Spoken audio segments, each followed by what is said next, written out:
नमस्कार मेरे प्रिय भक्तों, ओम नमः शिवाय, हर हर महादेव। आइए सुनते हैं सावन मास महात्म्य कथा, अध्याय 12। ईश्वर बोले, हे ब्रह्मपुत्र, अब मैं गौरी का शुभ व्रत कहूँगा। यह व्रत सावन मास में शुक्ल पक्ष तृतीया तिथि को होता है। इस दिन प्रातः काल स्नान करके नित्य कर्म करने के बाद संकल्प करें और 16 उपचारों से माता पार्वती तथा शंकर की पूजा करें। इसके बाद भगवान शिव से प्रार्थना करें कि हे देव आइए, हे जगतपते, मैं आपसे प्रार्थना करती हूँ, हे सुरसत्तम, मेरे द्वारा की गई पूजा को आप स्वीकार करें। इस दिन भवानी पार्वती की प्रसन्नता और व्रत की पूर्णता के लिए दंपतियों को 16 वायदन प्रदान करें और द्विज श्रेष्ठ की प्रसन्नता के लिए मैं यह वायन प्रदान करता हूँ, ऐसा कहें। चावल के पूर्ण 16 पकवानों से 16 बांस की टोकरियों को भरकर तथा उन्हें वस्त्र आदि से युक्त करें और पुनः 16 द्विज दंपतियों को बुलाकर इस प्रकार कहते हुए प्रदान करें, व्रत की पूर्णता के लिए मैं ब्राह्मणों को यह प्रदान कर रहा हूँ। मेरे कार्य की समृद्धि के लिए सुंदर अलंकारों से विभूषित तथा परिपक्व से शोभित हैं। ये शुभायमान सुहागिन स्त्रियाँ इन्हें ग्रहण करें। इस प्रकार 16 वर्ष अथवा 8 वर्ष, 4 वर्ष या 1 वर्ष तक इस व्रत को करके शीघ्र ही इसका उद्यापन कर देना चाहिए। पूजा के अनंतर कथा का श्रवण करके वाचक की विधिवत पूजा करनी चाहिए।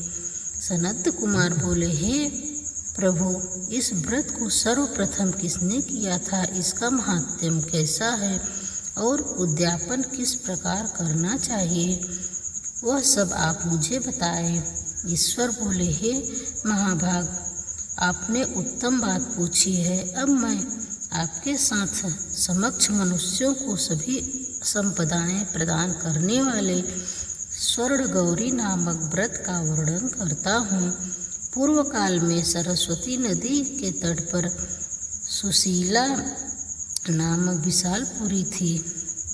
उस नगरी में कुबेर के समान चंद्र प्रभ नामक एक राजा था। उस राजा की रूप लावण्य से संपन्न, सौंदर्य तथा मंद मुस्कान से युक्त और कमल के समान नेत्रों वाली महादेवी और विशाला नामक 2 भार्याएं थीं। उन दोनों में श्रेष्ठ महादेवी नामक भार्या राजा को अधिक प्रिय थी।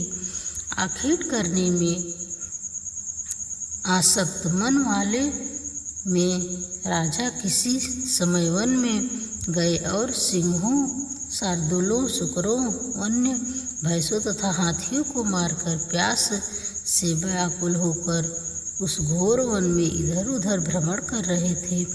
राजा ने उस वन में चकवा चकई तथा बत्तखों से युक्त भ्रमरों तथा पीकों में समन्वित और विकसित मल्लिका, चमेली, कुदुम तथा कमल से सुशोभित अप्सराओं का एक सुंदर सरोवर देखा। उस सरोवर के तट पर आकर उसका जल पीकर राजा ने भक्तिपूर्ण गौरी का पूजन करती हुई अप्सराओं को देखा। तब कमल के समान नेत्रों वाले राजा ने उनसे पूछा, आप लोग यह क्या कर रही हैं?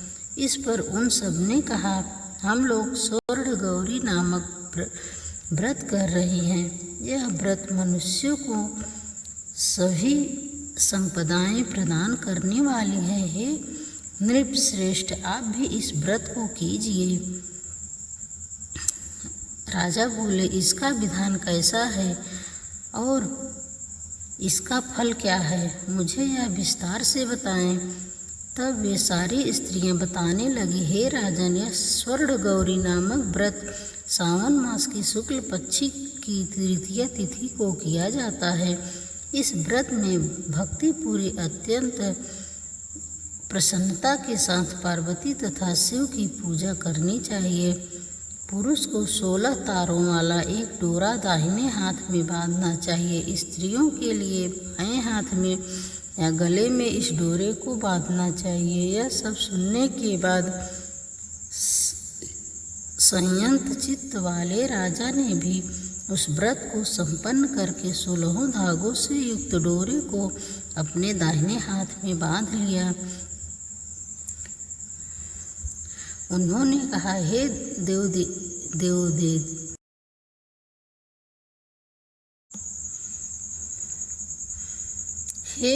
देवेशी, मैं इस डोरे को बांधता हूँ, आप मेरे ऊपर प्रसन्न हो और मेरा कल्याण करे। इस प्रकार देवी का व्रत करके वे अपने घर आ गए। राजा के हाथ में डोरा देखकर ज्येष्ठ रानी महादेवी ने पूछा और सारी बात सुनकर वह राजा के ऊपर अत्यंत कुपित हो उठी। राजा ने कहा, ऐसा मत करो। लेकिन रानी ने उस डोरे को तोड़कर बाहर एक सूखे पेड़ के ऊपर फेंक दिया।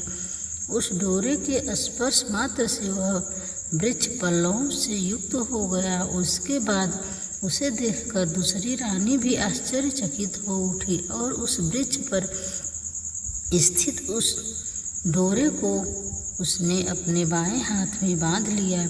उसी समय से उसके व्रत के महात्म्य से वह रानी राजा के लिए अत्यंत प्रिय हो गई। वह ज्येष्ठ रानी व्रत के उपचारण के कारण राजा से अत्यंत दुखी होकर वे वन चली गई। अपने मन में वह भगवती देवी का ध्यान करते हुए मुनियों के पवित्र आश्रम में निवास करने लगी। कहीं कहीं ज्येष्ठ मुनियों के द्वारा यह कहकर आश्रम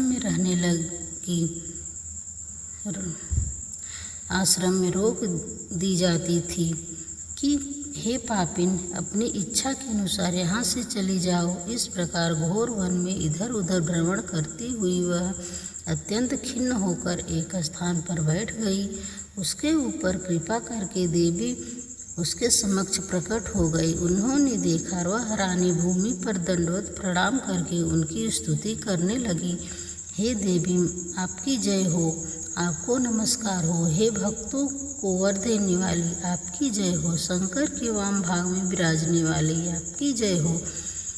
हे मंगले, आपकी जय हो। हे देवी की भक्ति द्वारा वरदान प्राप्त करके उन गौरी की अर्चना करके उसने जो व्रत लिया उसके प्रभाव से रानी के पति उसे घर ले आए।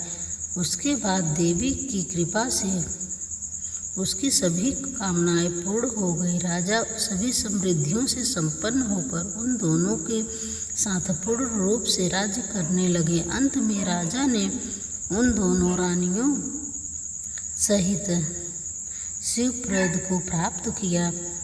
जो गौरी के इस उत्तम व्रत को करता है वह मेरा तथा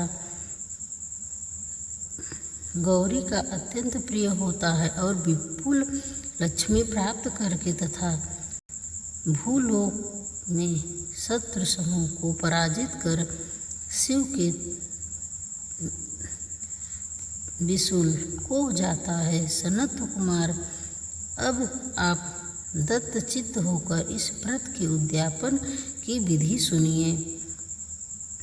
जो गौरी के इस उत्तम व्रत को करता है वह मेरा तथा गौरी का अत्यंत प्रिय होता है और विपुल लक्ष्मी प्राप्त करके तथा भूलोक शत्रु समूह को पराजित कर शिव जी के विशुद्ध हो जाता है। हे सनत कुमार, अब आप दत्तचित्त होकर इस व्रत के उद्यापन की विधि सुनिए। चंद्रमा तथा तारा बल से युक्त शुभ तिथि तथा शुभ वार में एक मंडल बनाकर उसके मध्य में अष्टदल कमल के ऊपर ध्यान रखकर उस पर एक कुंभ स्थापित करें। पुनः उसके ऊपर 16 पल प्रमाण का बना हुआ एक तिलपुरी ताम्रपत्र पूर्ण पात्र रखे और उस पर पार्वती शंकर की 2 प्रतिमाएं स्थापित करें। शिवजी की प्रतिमा श्वेत वर्ण के 2 वस्त्रों तथा शुक्ल वर्ण के यज्ञोपवीत से सुशोभित हो। उसके बाद वेदांक मंत्रों से विधि पूर्वक उनकी प्रतिष्ठा करें और भली भांति पूजा करके रात्रि में जागरण कर उसे अनंतर प्रातःकाल पूजा करने के बाद होम करें। सर्वप्रथम ग्रह होम करने के प्रधान होम करें। हवन के लिए यम मिश्रित तिल घृत के रूप में सशक्त होना चाहिए। 1000 अथवा 100 आहुति डालनी चाहिए। उसके बाद वस्त्र अलंकार तथा गौ के द्वारा आचार्य की पूजा करनी चाहिए और वायम प्रदान करना चाहिए। इसके बाद ब्राह्मणों को भोजन कराना चाहिए। साथ ही 16 दंपतियों को भी भोजन कराना चाहिए। अपने द्रव्य सामर्थ्य के अनुसार उन्हें भूयसी दक्षिणा देनी चाहिए। अंत में हर्षोल्लास से युक्त होकर बंधुओं के साथ स्वयं भोजन करना चाहिए।